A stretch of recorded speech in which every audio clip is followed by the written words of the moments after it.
Alright, so I've doing some research when I bought these to see if the battery from the Black & Decker would fit on the Porter cable. And it didn't sound like there's a whole lot of really straightforward answers on it. So what I found out was the Black & Decker battery will work on the Porter cable drill, but you have to make a couple of modifications. So let me pull this battery off here. And that's the Porter cable battery. So if you look at the battery, you can see on the Porter cable battery, there's a notch right over here on this side. So that notch has to line up with the piece inside of the drill. And over here on the Black & Decker, it is on this side of the battery and not on this side. So what you need to do is just cut a notch like I have on the battery itself. And then also, you need to notch the drill. And the Black & Decker battery.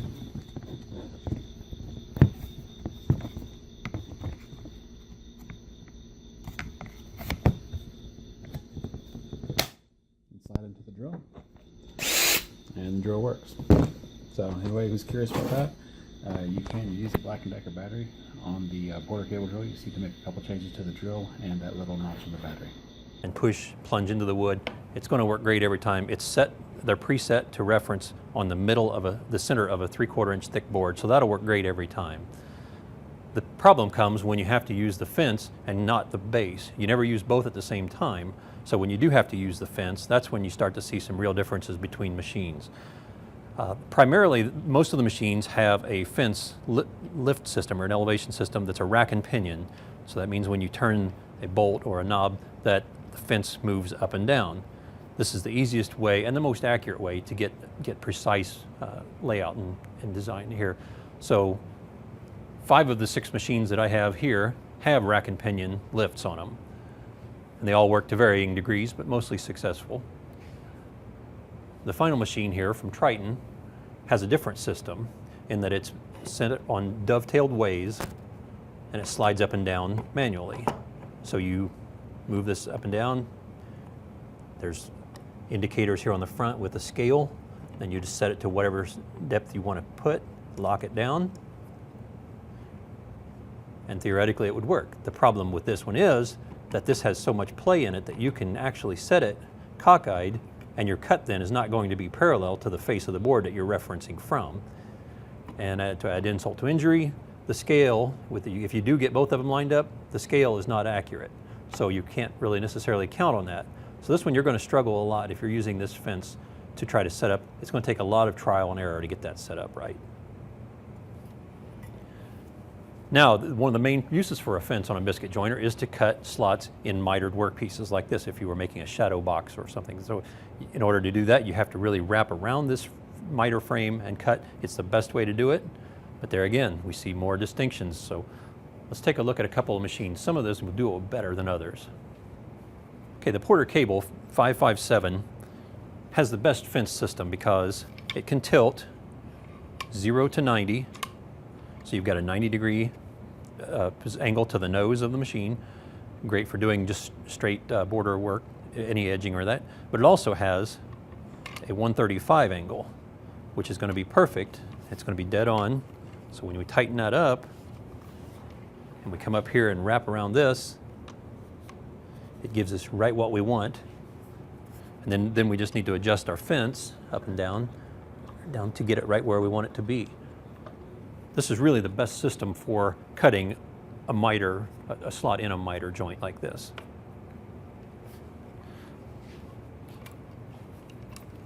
But the Porter Cable also has a couple of flaws with its fence.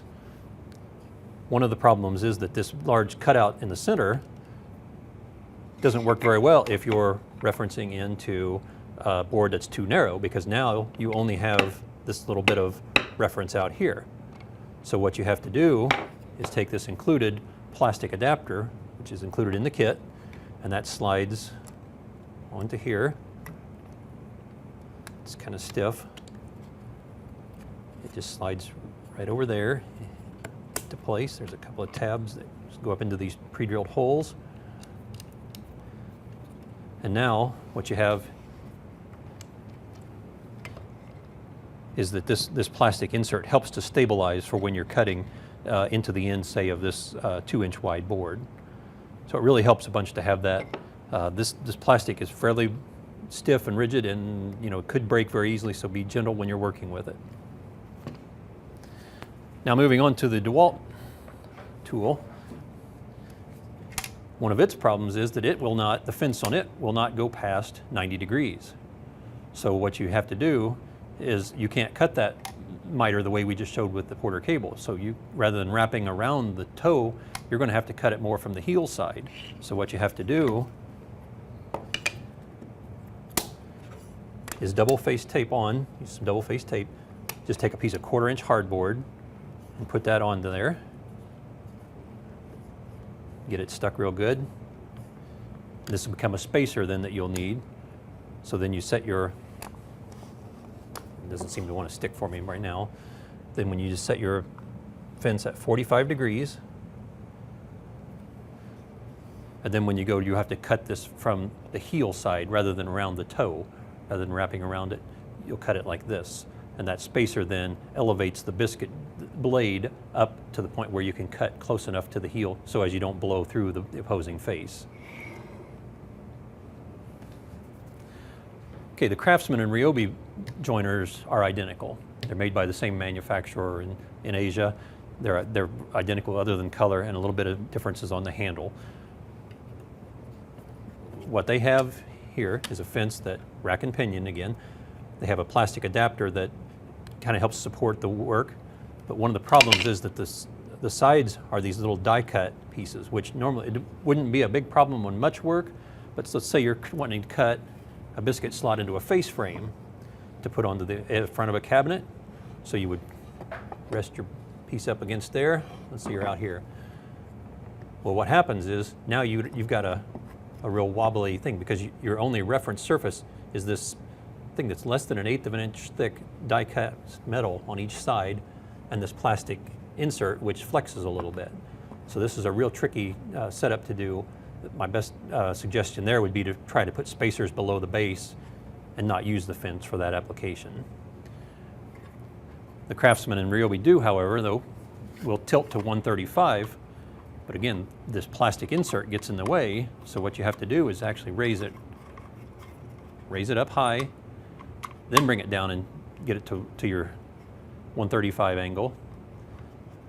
And then when you come down, it starts to flex out again. So it'll just work in 3/4-inch material barely, but it will not work in anything thicker than that, anything thinner than that, because you can't get the board up into there thick enough to make that cut. So it's kind of a tricky operation to do. The Makita biscuit joiner has multiple fences. So what you have here is a fence arm that folds down, has 2 detents on it, so when it's at 90 degrees, it's set perfectly for 3/4-inch stock. So if you slide a 3/4-inch board under there, just like we're referencing from the base, you're going to be perfectly centered in the thickness of the 3/4-inch stock. That's going to be a rare application because in most times you're doing this, you could also use it from the base.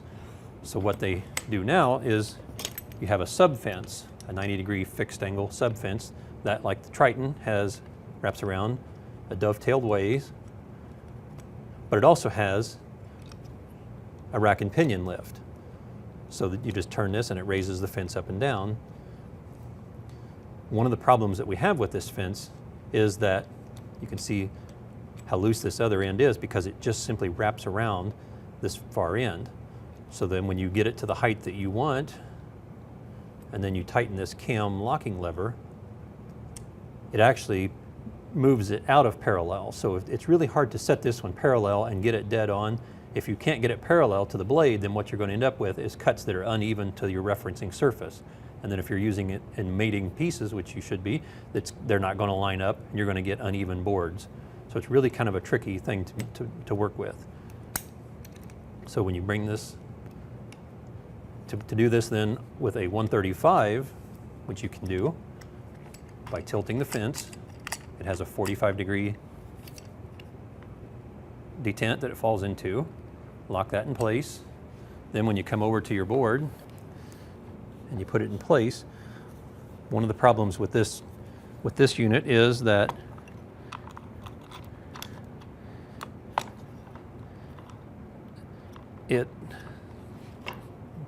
I'm having trouble here getting this to adjust. It's hard to get this up closer to the heel being down here. It's hard to get that cutting line down by the heel without the fence up here breaking off this crisp point at the toe of the miter. So this is really a tricky one. That's why Makita gives you another option, which is to take off this 90-degree fence, put on this black reference plate, which is included in the kit, slides right in and locks in place.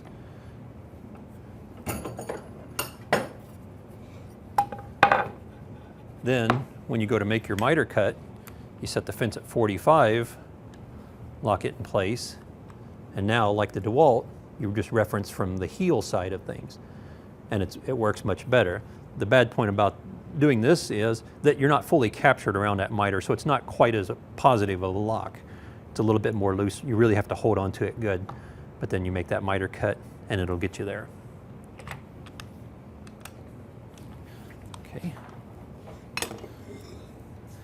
And finally, the Triton is very similar to the Makita in that its fence tilts when it has the 90-degree fixed fence. It'll tilt it'll even go to 180, which doesn't help you much in these things, but it'll go at 135. The problem is there is no detent to where it locks, so you have to eyeball it onto this cast piece, and it's really kind of hard to see the marking, the arrow point, and get that 45 just right. So it's kind of a trick, and it has the same issue where the fence arms here will crush those and break off those crisp points. So this one does not come with an adapter. You would have to go back to doing like the DeWalt and tape on a piece of 1/4-inch hardboard to cut it from the heel side like we did here.